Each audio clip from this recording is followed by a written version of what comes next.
La banqueroute politique, c'est le biais politique de ce soir, faisant le lien avec la situation des dirigeants politiques de l'ancien régime du fait d'avoir trahi les attentes de leurs concitoyens. Suivons ce regard hagard sur le contexte de Eric Nzengi Badinga, Mwanjok et Rodolphe Eyelevi. Le 30 août 2023 a marqué un tournant décisif dans la scène politique du Gabao.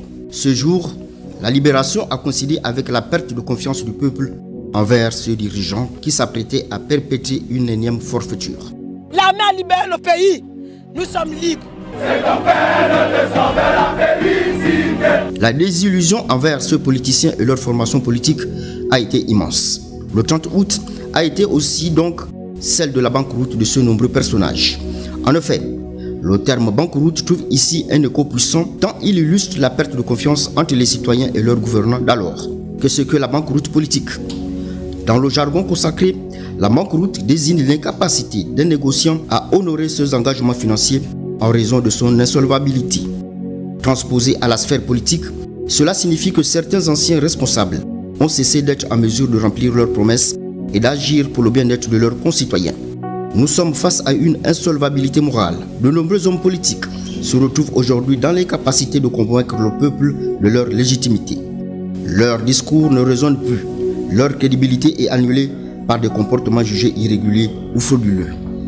Les partis et associations qui ont trahi les citoyens semblent se diriger vers une forme de liquidation judiciaire sur le plan politique. Leur incapacité à construire Gabao a conduit à une situation où leur voix n'a plus de poids. Ils ont connu la banqueroute politique parce qu'ils ont choisi la mauvaise route et se sont retrouvés devant les 9 routes. L'image de 9 routes représente les multiples voies prises par ces dirigeants. Ils se sont perdus, tels des navigateurs sans boussole, incapables de guider le peuple vers un avenir prometteur.